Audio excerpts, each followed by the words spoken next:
Hello, everybody. Welcome to the NFTmeta.com podcast.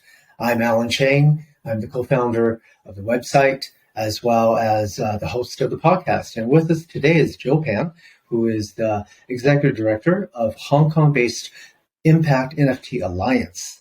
And this is a great beginning because the Alliance and NFTmeta.com were working together, and we look forward to a great future working together. Joe, tell us a little bit about yourself. Sure.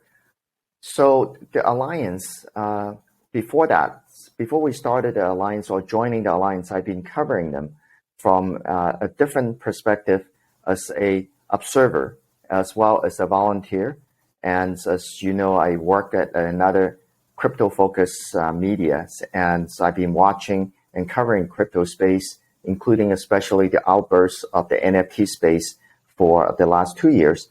And actually, it's a great opportunity for me to join an alliance. Actually, instead of being a bystander, I can actually get my hands on and work on something that can link to impact creation.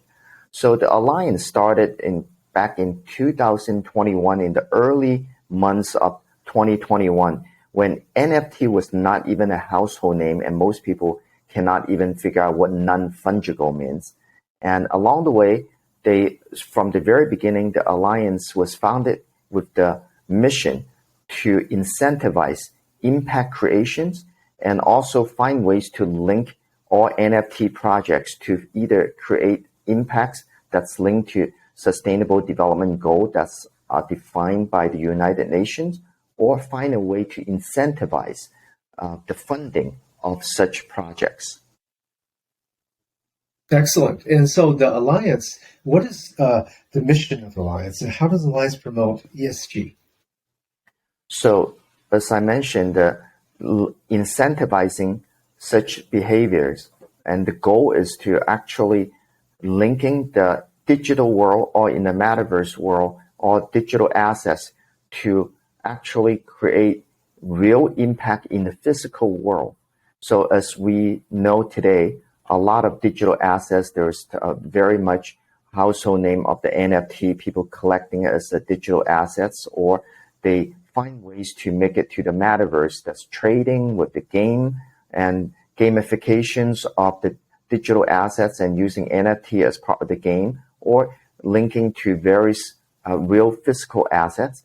And our goal and mission is actually doing the other way around, hopefully creating or incentivizing and finding ways for the issuers in the digital assets to link it back to the physical world, that they would actually find actual linkage to change people's behavior or change organizational behavior that will contribute to either the air, land, and water, the environmental impact, positive impact, or the regenerations of those environmental elements. Or on the other side of the spectrum is to motivate and change behaviors, so there will be creation of gender equity, social positive change. So in between, there is education, and there is eradications of hunger, and there is a preservation of life on Earth and life under the water. And so there is a wide spectrum of objective, but everything is very much measurable. But the overall goal is to actually use the digital assets to change behavior and motivate people to protect and improve physical world and the relations among ourselves. Excellent. Can you give us some successful examples of great success? Sure. So today, the Impact NFT is the largest alliance of its kind. But when it first got started, actually, it gave big credits to WWF. WWF, as you know, is one of the largest animal conservancy and a charity and foundation in the world. Our very first projects of creating the Impact NFT is also the very first time WWF actually minted their NFT. That project was focused on regenerating the bison, the herds of bisons at the Eastern Europe. So many of you may have heard of the Carpathian Mountains. The mountain range get cut across several countries across Eastern Europe. And when animals actually migrate along those mountain ranges, when they go to pass by some of the countries are less developed, and they're faced with various kind of trapping and hunting.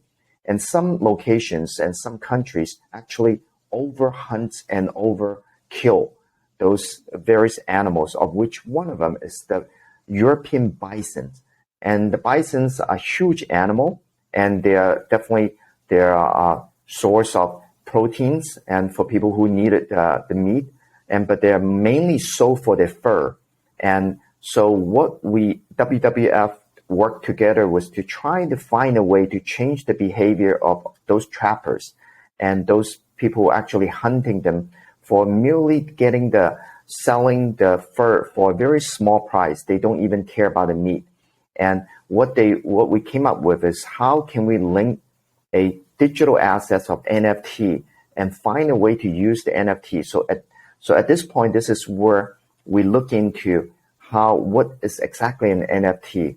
And we didn't start off with what I call the NFT art. Nowadays, everyone look at an NFT. Oh, that's a piece of beautiful NFT art. We look at actually what is the contract behind we want to achieve. How can we craft a smart contract that can actually change behavior? And of course, the wrapping, what I call the wrapping, is the visual of the NFT actually came later. So we started with what really matters was the smart contract that we want to achieve is to reduce the trappings. We want to reduce the overhunting of that particular animal. And so together with WWF, we actually use the smart contract to turn the hunters into preservationists. And we built part of the contract, the smart contract, with various agencies to monitor.